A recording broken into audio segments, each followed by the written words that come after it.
41번 판례입니다. 41번 판례는 공정정에 관한 판례입니다. 이 사건의 사건번호를 보시면 이 도라고 되어 있죠. 이 도는 형사사건을 의미합니다. 따라서 이 판례는 형사법원에서 행정위가 문제된 사안이었습니다. 이 사건의 쟁점은 공정력과 성결 문제에 관한 판례죠. 이 공정력과 성결 문제는 행정법원에서는 문제가 되지 않고요. 민사법원과 형사법원에서만 문제가 됩니다. 이 민사법원과 형사법원에서 행정위가 문제가 되면 이 민사법원과 형사법원은 행정위의 위법성을 판단할 수 있죠. 그러나 행정위의 효력 의무는 판단할 수 없다는 거죠.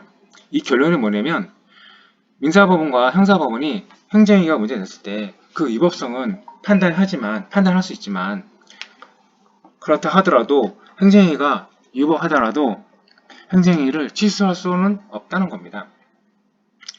이것이 공정력과 성결 문제의 결론입니다. 판결문지 보시면 개발제한구역법에 의하여 행정처로부터 시정명령을 받은 자가 이를 위반했어요. 행정처로부터 시정명령을 받은 자가 이를 위반했어요. 그러면 처벌을 받거든요. 그런데 시정명령을 위반했다 해서 처벌하기 위해서는 시정명령이 적법해야 한다는 거죠. 그렇지 않고 시정명령이 당연묘가 아니라 하더라도 시정명령이 위법하다면 개발제한구역법 위반죄가 성립할 수는 없다는 거죠. 이 전제가 뭐냐면 형사법원도 시정명령이 위법한지는 판단할 수 있다는 겁니다. 그러나 시정명령이 위법하다고 하여 취소할 수는 없고요. 다음 판결 요지 넘어가시면 2번 판결 요지 보시면 2번 판결 요지는 이 사건의 사실관계입니다. 보시면 피고인 을이 있습니다. 을이 개발제한구역 내에서 고철을 무단으로 쌓아놨습니다. 그래서 관할관청이 원상복구하라는 시정명령을 하고요. 그런데 이행하지 않았거든요. 그래서 개발제한구역법 위반죄로 기소가 된 사안이 있습니다. 그래서 형사법원은 뭐라고 했냐면 관할관청이 침해적 처분인 시정명령을 하면서 사전초시도 하지 않았고 의견 제출 기회를 부여하지 않아서 이 시정명령은 절차상 하자가 있어서 위법하다는 거죠. 따라서 피고인 을에게는 개발제한구역법 위반죄가 성립하지 않는다는 판례입니다. 이 정도 하시고요. 다음 판례 넘어가겠습니다. 42번 판례입니다. 42번 판례는 간단한 사안이니까 간단히 보시면 됩니다. 위치층에 보시면 법무부 장관은 난민 인정 결정을 취소할 공익상 필요와 취소로 인해서 당사 입을 불이익 등을 참작해서 취소 여부를 결정할 재량이 있다는 거죠.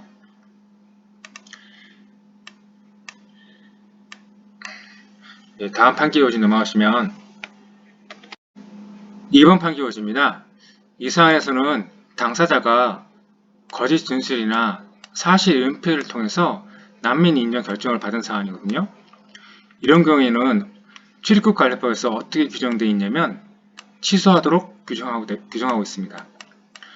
이런 경우에 당사자는 난민 인정 결정에 대해서 신뢰를 주장할 수 없고요. 행정청은 위와 같은 사정을 고려하지 않고 취소를 했다 하더라도 재량권의 일탈남용이 있다고 할 수 없다는 거죠. 여기까지 하시고 다음 판례 넘어가겠습니다. 43번 판례입니다. 43번 판례에서는 출입국관리법이 난민 인정을 거부할 때에는 그 사유를 서면으로 통지하도록 규정하고 있거든요. 그 취지에 대해서 판례는 뭐라고 하고 있냐면 행정청이 난민 요건에 대한 신중한 조사와 판단을 거쳐서 정당한 처분을 하도록 하고요. 그리고 처분의 상대방에게는 처분 근거를 제시해서 불복 신청의 편의를 제공하고요. 그리고 사법심사의 심리 범위를 명확히 하여서 이해관계의 신뢰를 보호하고 절차적 권리를 보장하기 위한 것이라 해서 그 취지를 설치하고 있습니다. 다음 판결 요지 넘어가겠습니다. 이번 판결 요지 보시면 남매 인정에 관한 신청을 받은 행정청은 원칙적으로 법령이 정한 요건에 해당하는지를 가지고 심사해서 남민 인정 여부를 결정할 수 있을 뿐이고 이와 무관한 사유를 들어서 남민 인정을 거부할 수는 없다는 거죠. 당연한 거죠. 다음 판결 요지 넘어가겠습니다. 44번 판례입니다. 밑에 친구 보시면 국토계획법이 정한 용도 지역 안에서의 건축 허가는 건축법상 건축허가와 국토계획법이 정한 국토계획법상의 개발행위 허가의 성질을 아울러 갖는데 라고 되어 있습니다. 이게 무슨 말이냐면 오른쪽 그림 보시면 가변한 사람이 국토계획법상 용도 지역 안에다가 건축을 하려고 합니다. 그러면 이 건축을 하려고 하면 일단 건축법상 허가를 받아야 되거든요. 일단 건축법상 허가를 받아야 됩니다. 그런데 국토계획법상의 용도지역에서 건축행위는 이러한 건축행위는 개발행위에 해당하게 돼요.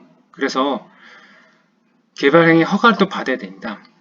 따라서 국토계획법상 용도지역 안에서의 건축허가를 받으면 이 건축허가를 받는 행위는 건축법상 허가와 국토계획법상 개발행위 허가의 성질을 아울러 갖는다는 말이 이 말입니다.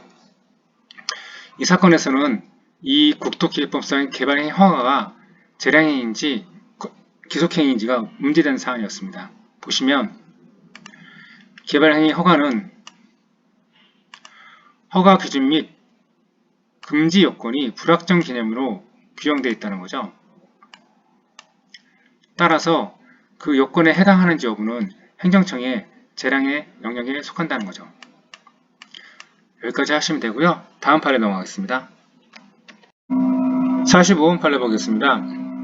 공유수면의 점용 사용 허가는 특정인에게 공유수면 이용권이라는 독점적 권리를 설정하는 처분이다 라고 되어 있습니다. 이게 무슨 말이냐면 공유수면의 점용 사용 허가는 특허란 뜻이죠. 특허는 재량에 해당하기 때문에 그 처분의 여부 및 내용의 결정은 원칙적으로 행정청의 재량에 속한다 라는 겁니다. 여기까지 하시고 다음 판결 요지 넘어가겠습니다. 이번 판결 요지 보시면 공유수면에 대한 점용 사용 허가를 신청하는 자가 설계 도서를 첨부하지 않고 허가 신청을 했으면 공유수면관리청으로서는 어떻게 하겠습니까? 허가 요건을 충족하지 못한 것을 보아 거부 처분을 하셨다는 거죠. 허가 요건을 갖추지 않았으니까. 이 정도 하시고 다음 판례 넘어가겠습니다. 46번 판례 보겠습니다. 위치 친구 보시면 국토기획법상의 개발행위 허가와 그리고 농지법상의 농지 전용 허가 및 협의는 금지 요건, 허가 규정 등이 불확정 개념으로 규정되어 있다는 거죠. 따라서 그 요건에 해당하는지 여부는 행정청의 재량행위 영역이라는 거죠. 이렇게 하시고 2번 판결 요지 넘어가겠습니다. 2번 판결 요지입니다. 일단 읽어보시면 국토기획법이 정한 용도지역 안에서 토지 형질 변경행위, 농지 전용 행위를 소환하는 건축허가는 건축법상의 건축허가와 개발행위 허가, 농지 전용 허가의 성질을 아울러 갖게 되므로 재량행위에 속한다 라고 되어 있습니다. 원래는 건축법상의 허가는 기속행위에 해당하죠. 그런데 이 사안은 어떤 사안이냐면 원래 이 지역은 농지였습니다. 농지였는데 이 농지가 국토기획법상 용도지역으로 지정이 됐고요. 이런 지역에다가 건축을 하고자 하는 겁니다. 이렇게 건축을 하게 되면 이 건축행위는 개발행위에 해당하거든요. 따라서 국토기획법상 개발행위 허가를 받아야 되는 거고요. 그리고 농지이기 때문에 농지에다가 건물을 지을 수는 없잖아요. 그래서 농지 허가를 받아야 되는 거고요. 그래서 전체적으로는 재량행위에 해당한다는 겁니다. 정리하면 건축법상의 건축허가는 기속행위에 해당하지만 국토계획법이 정한 용도 지원에서 건축허가는 재량행위에 해당한다는 뜻입니다. 잘 정리하시고요. 다음 판결 요지 넘어가겠습니다. 3번 판결 요지 보시면 그에 대한 사법심사는 이것은 그는 재량행위입니다. 재량행위에 대한 사법심사는 원칙적으로 재량권의 일탈이나 남용이 있는지 여부만을 대상합니다. 그리고 그 판단 기준은 사실 요인이나 비례 원칙 위반, 평등 원칙 위반 여부 등이 그 기준이 되고요. 이게 중요한데 이러한 재량권 일탈 남용의 주장 입증이 누가 집니까? 행정의 효력을 다투는 사람. 이 사람이 누구냐면 원고입니다. 원고가 재량권의 일탈 남용이 있음을 주장도 하고요. 증명 책임을 집니다. 이 정도 하시고 다음 판례 넘어가겠습니다. 47번 판례입니다. 징계사유에 해당하는 행위가 있다 하더라도 징계권자는 징계처분을 할지 그리고 징계처분을 한다면 어떠한 종류의 징계를 할지는 징계권자의 재량에 속해 있다는 거죠. 그러나 이러한 재량권 행사에도 한계가 있다는 거죠. 징계처분이 재량권의 한계를 벗어나면 위법하다는 겁니다. 그리고 징계처분에서 재량권 행사가 비례성의 원칙에 위반했는지 여부는 어떻게 판단하냐면 종합적으로 판단한다고 합니다. 이 정도 하시고요. 다음 판례 넘어가겠습니다. 48번 보겠습니다. 사립학교법상 임원 취임 승인 취소 처분은 재량행위에 해당한 점만 알고 계시면 될 것 같습니다. 다음 판례 넘어가겠습니다. 49번 판례 보겠습니다. 여객자동차 운수사업법령에는 운송사업자의 휴업을 허용하면서도 구체적으로 휴업 허가에 관한 기준을 정하고 있지 않습니다. 따라서 행정청이 휴업 허가 여부를 결정할 수 있도록 하는 재량 여지를 남기고 있다는 거죠. 이런 경우에는 여객자동차 운수사업이 그 휴업 허가를 위하여 필요한 기준을 정하는 것도 행정청의 재량에 속한다는 거죠.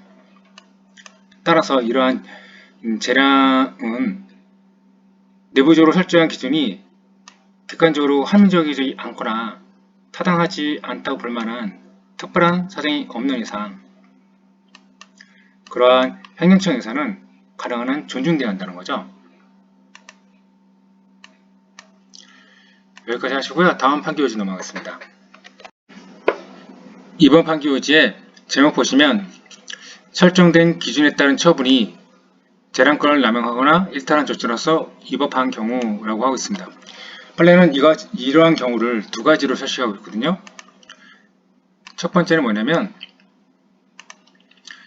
설정된 기준이 그 자체로 객관적으로 합리적이지 않거나 타당하지 않은데도 불구하고 행정청이 막연하게 그에 따른 처분을 한다는 거죠. 두 번째 뭐냐면 기준을 설정할 때와 처분 당시를 비해서 수송 수요와 공급 사항이 달라졌는데도 불구하고 이를 전혀 고려하지 않은 채 설정된 기준만을 기계적으로 적용하는 경우, 이 두 가지의 경우에는 재량권을 남용하거나 그 범위를 일탈한 조치로서 위법하다는 겁니다. 다음 판례 넘어가겠습니다. 50번 판례입니다. 50번 판례의 1번 판결요지는 좀 어렵습니다. 잘 이해하셔야 되는데 건축법에는 어떻게 규정되어 있냐면 건축행정청은 하나 이상의 필지 일부를 하나의 대지로 삼아 이렇게 되어 있습니다. 여기에 필지라는 개념이 나옵니다. 이 필지는 면적과는 무관한 거고요. 하나의 지번으로 지적공부에 등록되는 토지의 기본 단위입니다.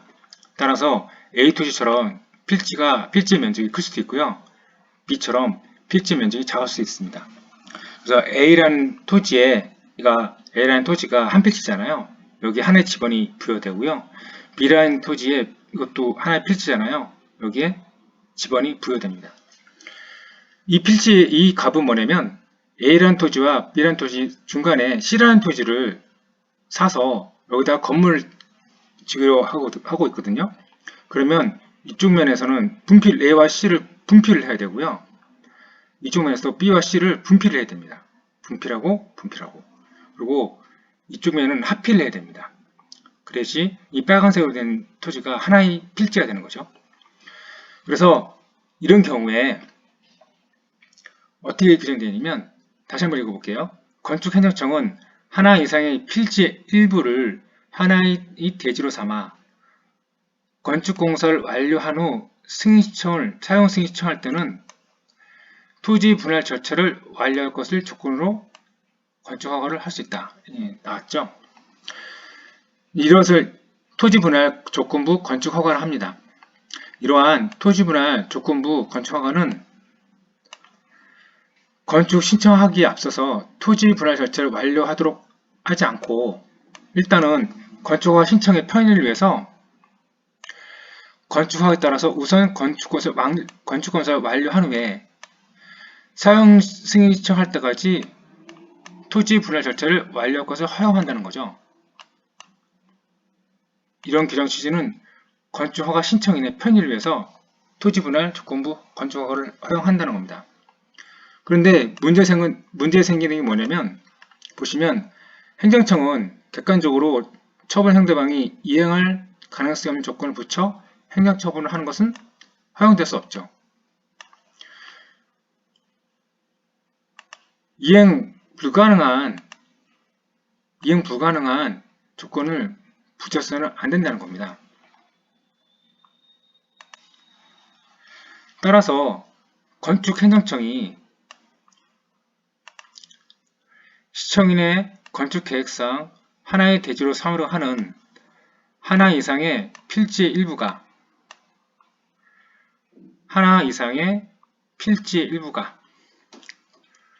관계법령상 토지 분할이 가능한 경우인지를 심사해서 토지 분할이 관계법령상 제한에 해당해서 명백하게 불가능하다고 판단되는 경우에는 토지 분할 조건부 건축허가를 거부하여야 한답니다.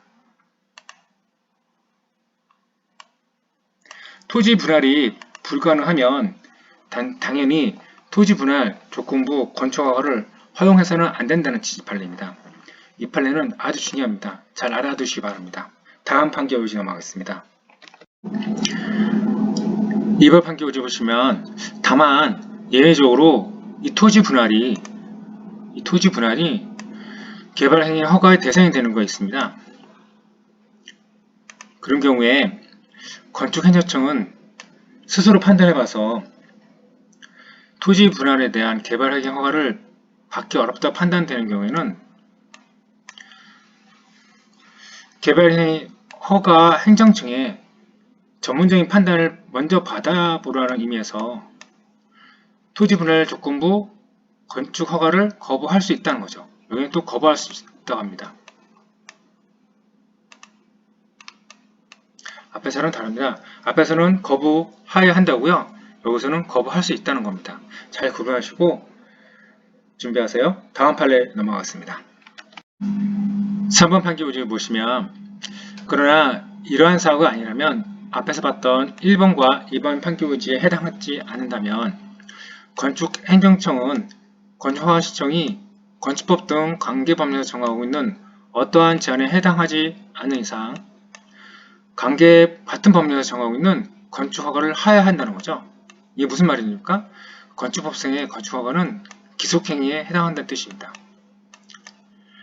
또한 중대한 공익성의 필요가 없음에도 불구하고 요건을 갖춘 제한의 허가를 관계법령에서 정하고 있는 제한사유 이외의 사유를 들어서 거부할 수 없다라고 합니다. 잘 알아두시고요. 다음 판결지 넘어가겠습니다. 4번 판결지입니다. 여기서는 토지 분할에 관해서 설치하고 있습니다. 밑에 지금 보시면 지적소관청은 토지 분할 신청이 건축법령이나 국토계획법령 등 관계법령에서 정하고 있는 어떠한 제한에 해당되지 않는 이상 신청 내용에 따라서 토지 분할 등록을 해야 하고요. 관계법령에서 정하고 있는 제한사유 이외의 사유를 들어서 거부할 수는 없습니다. 여기까지 잘 알아두시기 바랍니다. 다음 판에 넘어가겠습니다. 다음은 5번 정리인데요. 1번, 2번, 3번, 4번 있습니다. 이것은 앞에서 본 판결 요지의 제목을 정리해 놓은 겁니다. 여러분들이 한번 보시면 됩니다. 다음으로 넘어가겠습니다. 51번 판례 보겠습니다. 51번 판례는 사실관계를 간단히 알고 계셔야 됩니다. 원고 금관토건 주식회사의 대표이사였던 소혜인이라고 하겠습니다. 이 사건의 원고는 금관토건이고요. 여기서 금관토건의 대표이사가 소혜인인데 이 소혜인은 위에서 보는 것처럼 원고, 피고, 참가인 등 소송 당사자가 아닌 자, 소송 밖에 있는 사람이라는 것을 의미합니다. 다시 읽어보면 원고 금강토건 주식회사의 대표이사였던 소혜인은 입찰 방해죄로 유죄 판결을 받습니다. 그리고 2015년에 강복절 특사가 있어가지고 특별 사면을 받습니다. 그런데 2014년 5월경에 동해시장과 춘천시장은 원고에 대해서 위 부정 입찰 방해죄 때문에 입찰 참가 자격 제한 처분을 했었거든요. 그런데 2015년 특별 사면이 있었잖아요. 이거에 따라서 동해시장과 춘천시장은 원고에 대해서 입찰 참가 자격 제한 처분을 해제해 줍니다. 그런데 4번 판결 요지가 중요한데 피고는 강원도 철원군수거든요. 이 강원도 철원군수가 특별 사면 조치 이후에 원고가 부정행위를 또 했나 보죠. 부정행위를 해가지고 그것을 이유로 해서 원고들에 대해서 5개월간 입찰 참가 자격 제한 처분을 합니다. 여기서는 4번 판결 요지가 중요합니다. 다음 판결 요지 넘어가시면 1번 판결 요지는 앞에서 계속 나왔던 판결 요지거든요. 여러분들이 한번 읽어보시기 바랍니다. 2번 판결 요지입니다.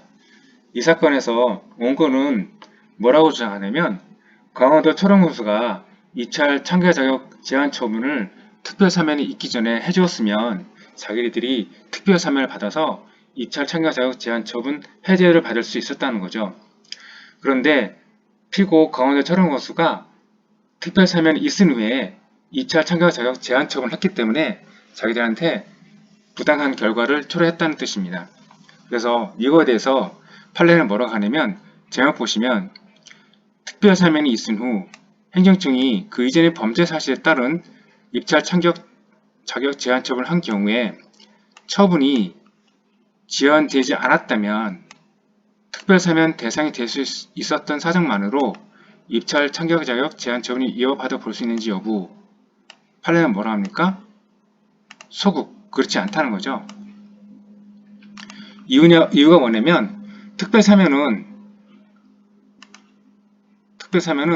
사면권자의 고도의 정책적 판단에 따른 시혜적 조치라는 거죠. 따라서 행정청 입장에서는 특별 사면 진행 여부나 그 적용 범위에 대해서 사전에 예상하기 힘들고요. 또 행정청에게 처분 상대방이 특별 사면 대상이 되도록 신속하게 절차를 진행할 의무도 없다는 거죠. 따라서 처분이 지연되지 않았다면 특별 사면 대상이 될 수 있었던 사정만으로는 입찰 참가 자격 제한 처분이 이어받다고 볼 수는 없다는 거죠. 다만 법원의 입장에서는 입찰 참가 자격 제한 처분에 관한 재량권 일탈 남용이 있었는지를 판단할 수 있을 따름이라는 겁니다. 여기까지 하시고 다음 판례 넘어가겠습니다. 51번 판례입니다. 이 판례는 간단히 보시면 됩니다. 갑 주식회사가 있습니다. 갑 주식회사가 조달청정과 어떤 물품 계약을 하냐면 우수 조달 품목으로 지정된 고정식 연결의자를 지방자치단체에게 납품한다는 물품 구매 계약을 체결합니다. 그러고 나서 지방자치단체에 뭘 납품하냐면 우수 조달 품목보다 품질이 뛰어난 프리미엄급 의자를 납품합니다. 그런데 조달청장은 갑회사가 납품한 의자가 우수 조달 품목이 아니고 일반 제품이라는 이유로 3개월간 입찰 참가 자격 제한 처분을 한 사안이 있습니다. 이에 대해서 법원은 뭐라 하냐면 이러한 조달청장의 입찰 참가 제한 처분은 배려성의 원칙에 위반하여서 재량권을 일탈 남용한 것이다라고 해서 위법하다는 판결을 합니다. 여기까지 하시면 되고요. 다음 판결 요지 넘어가겠습니다. 53번 판례입니다. 53번 판례는 오른쪽에 있는 그림만 보시면 되는데요. 일단 보시겠습니다. 복수의 민간공원 추진자가 있습니다. 이 사람들이 공을 만들기 위해서 행정청에다가 뭘 제안하냐면 공원재선계획 입안서를 제안합니다. 그래서 행정청은 공을 만들기 위해서는 뭘 해야 되냐면 도시 군계획시설 사업 시행자를 지정하고요. 이 사업 시행자와 협약을 체결해야 되거든요. 이 사업 시행자 지정 및 협약 체결을 위해서는 뭘 해야 되냐면 순위를 정해야죠. 순위를 정하여 그 제안을 수용하거나 아니면 거부하거나 아니면 특정 제안자를 우선 협상자로 지정하는 행위를 하게 되는데 이러한 행위가 재량행위에 해당한다는 겁니다. 다음 페이지 보겠습니다. 그리고 앞에서 봤던 재량행위로 인정된 행위들을 하기 위해서는 행정청 나름대로 심사기준이 있어야겠죠. 이런 심사기준이 있는데 이러한 심사기준은 이러한 심사기준을 정한 행정청에서는 가능한 한 존중돼야 한다는 거고요. 그리고 이러한 심사기준에 대한 행정청의 해석 역시 최대한 존중돼야 한다는 겁니다. 따라서 법원은 해당 심사기준의 해석에 대한 독자적인 결론을 도출하지 말고 그 기준에 대한 행정적인 해석이 객관적인 합리성을 결여해서 재량권을 일탈 남용하였는지만을 심사해야 한다는 거죠. 그리고 행정청의 심사 기준에 대한 법원의 독자적인 해석을 근거로 해서 행정청의 판단이 위법하다고 쉽사리 단정해서도 안 되고요. 이 정도 하시면 되고요. 다음 판결지 넘어가겠습니다. 54번 판례입니다. 54번 판례는 여러분들이 가지고 계시는 기본서에 자주 나오는 판례입니다. 이 판례가 2018년에도 나왔기 때문에 한번 가져왔습니다. 일단 보시면 행정행위는 재량성 유무에 따라서 기속행위와 재량행위로 구분이 되죠. 이러한 기속행위와 재량행위를 구분하는 방법은 당의 행위에 근거가 된 법규의 체제 및 형식 그리고 문헌 첫 번째죠. 그 다음에 당의 행위에 속하는 행정 분야의 주된 목적 특성 두 번째입니다. 세 번째는 뭐냐면 당의 행위 자체의 개별적 성질과 유형 등을 고려해서 재량행위인지 기속행위인지를 판단합니다. 이러한 기속행위와 재량행위는 사법심사에서도 차이가 있는데 기속행위는 어떻게 판단하면 법원은 일정한 결론을 도출한 다음에 그 결론에 비추어서 행정청이 판단의 적법 여부를 독자 입장에서 그러니까 법원 입장에서 판정하고요. 재량행위는 법원이 독자의 결론을 도출하지 않고 당의 행위가 재량권의 일탈 남용이 있는지 여부만을 심사하게 됩니다. 이러한 재량권 일탈 남용의 심사는 사실 오인, 그 다음에 비례원칙, 평등원칙 위반 여부, 그 다음에 당행위 목적 위반 여부, 그 다음에 동기 부정 여부 등을 대상으로 합니다. 여기까지 하시고요. 다음 판례 넘어가겠습니다. 55번 판례입니다. 55번 판례 보시면 행정처분이 당연무가 되기 위해서는 처분에 위법 사유가 있다는 것만으로는 부족하죠. 그 하자가 법규의 중요한 부분에 위반한 중대한 것으로서 객관적으로 명백해야 하죠. 이것은 중대의 명백성을 절취하고 있는 거죠. 그리고 법령 규정의 문헌만으로는 처음에 요건의 의미가 분명하지 않아요. 따라서 그 해석에 다툼의 여지가 있더라도 해당 법령 규정의 위헌 여부와 그 적용 범위, 그다음에 법령이 정한 처분 요건의 구체적 의미에 대해서 법원이나 헌법재판소의 판단이 있습니다. 그런데 불구하고 행정청이 그러한 판단 내용에 따라서 법령 규정을 해석 적용하는데 아무런 적용 법률상 장애가 없는데도 불구하고 합리적 근거 없이 사법적 판단과 어긋나게 행정처벌하면 그 하자는 명백하다는 겁니다.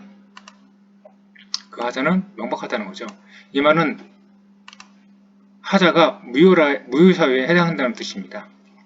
이 판례는 아주 중요합니다. 다음 판결지 넘어가시면 2번 판결지 보겠습니다. 제목 보시면 법률상 정해진 처분 요건에 따라 부담금을 부과 징수하는 침해적 처분의 근거 법령에 대해서 헌법부가 지정할 수 있습니다. 그런데 개선 입법이 없어요. 이런 경우에 행정청은 사법적 판단에 따라 위헌이라고 판단된 내용과 동일한 취지로 부담금 부과 처분을 해서는 안 된다는 거죠. 당연한 거죠. 그 이유가 뭐냐면 3월 판결에 이루어져 있습니다. 행정청에게는 위헌적 내용의 법령을 계속 적용할 의무도 없고요. 행정청이 그와 같은 부담금 처분을 하지 않는데 어떠한 법률상 장애가 있다고 볼 수도 없기 때문에 그렇습니다. 2번과 3번 판결지도 중요하니까 잘 정리해 두시기 바랍니다. 다음 판결 넘어가겠습니다. 56번 판례입니다. 1번 판결 의지는 앞에서 봤던 55번 판결과 동일한 내용입니다. 여러분들이 확인하시기 바랍니다. 다음 판결 의지 넘어가겠습니다. 2번 판결 의지입니다. 이 판결 의지도 아주 중요합니다. 보시면 어느 법률 관계나 사실관계에 대하여 어느 법령의 규정을 적용하여 가처처분을 하죠. 이 법률 관계나 사실관계에 대해서 법률의 규정을 적용해서 가처처분을 하죠. 보시면 그 법률 관계나 사실관계에 대하여 그 법령의 규정을 적용할 수도 없다는 법리가 명백히 밝혀져서 해석에 다툼의 여지가 없어요. 그러니까 이 사실관계나 법률관계에 대해서 이 법률 규정을 적용할 수 없다는 것이 다툼의 여지가 없다는 거죠. 이런 경우에 과세형청이 그 법률 규정을 적용하여 가처처분을 하였다면 이런 경우에 법률의 규정을 적용해서 가처처분을 하였다면 그 하자는 중대하고 명백하다 할 수 있죠. 그런데 그 법률 관계나 사실관계에 대하여 그 법령의 규정을 적용할 수 없다는 법리가 명백히 밝혀지지 않아요. 해석에 다툼의 여지가 있는 때, 그러니까 이 법률 관계나 사실관계에 대해서 이 법령 규정을 적용할 수 있는지 없는지 여부가 잘 모르겠어요. 이런 경우에 과세관청이 이를 잘못 해석하여 가처처분을 하였다 하더라도 그 하자는 명백하다고 할 수는 없다는 거죠. 2번 판결 요지는 아주 중요합니다. 잘 알아두시기 바랍니다. 3번 판결 요지 넘어가겠습니다. 3번 판결 요지는 정리를 해놨는데 이것은 민법 논점이거든요. 여러분들이 한번 보시기 바랍니다. 다음 판례 넘어가겠습니다. 57번 판례입니다. 1번 판결 요지는 앞에서 본 55번 판례와 동일한 내용입니다. 여러분들이 확인하시면 됩니다. 2번 판결 요지입니다. 2번 판결 요지는 앞에서 본 56번 판례와 동일한 내용입니다. 이것도 여러분들이 확인하세요. 다음 판결 요지 넘어가겠습니다. 3번 판결 요지입니다. 일단 읽어보시면 과세관청이 법령 규정의 문헌상 가처처분 요건의 의미가 분명함에도 불구하고 합리적 근거 없이 그 의미를 잘못 해석한 결과 가처처분 요건이 충족되지 아니한 상태에서 해당 처분을 한 경우에 이 경우에는 법리가 명백히 밝혀지지 아니하여 그 해석에 다툼의 여지가 있다고 볼 수 없다고 합니다. 말이 되게 어렵습니다. 이 말은 무슨 말이냐면 앞에 2번 판결 요지에 동그라미 1번에 해당하는 취지입니다. 따라서 이런 경우에는 하자가 중대하고도 명백하다는 취지입니다. 여기까지 하시고요. 4번 판결 요지 넘어가겠습니다. 4번 판결 요지입니다. 이것은 이 사건의 사실관계입니다. 여러분들 한번 확인해 주시기 바랍니다. 다음 판례 넘어가겠습니다. 58번 판례입니다. 1번 판결 요지도 앞에서 본 55번 판례와 동일한 내용입니다. 이것도 여러분들이 확인하시면 됩니다. 다음 넘어가겠습니다. 2번 판교지입니다. 2번 판교지도 앞에서 본 56번 판례와 동일한 내용입니다. 여러분들이 확인하시면 됩니다. 다음 넘어가겠습니다. 3번 판교지는 이 사건의 사실관계인데 이것도 여러분들이 확인하시면 됩니다. 다음 판례 넘어가겠습니다. 59번 판례 보겠습니다. 도시관리계획결정 고시와 그 도면에 특정 토지가 도시관리계획에 포함되지 않았음이 명백한데도 불구하고 도시관리계획을 집행하기 위한 후속계획이나 처분에서 그 토지가 도시관리계획에 포함된 것처럼 표시가 된 경우에 이는 실질적으로 도시관리계획 결정을 변경한 것에 해당하죠. 따라서 이런 경우에 도시관리계획 변경 절차를 거치지 아니하면 당연무효라는 겁니다. 이 판례는 간단히 알아두시기 바랍니다. 다음 판례 넘어가겠습니다. 60번 판례 보겠습니다.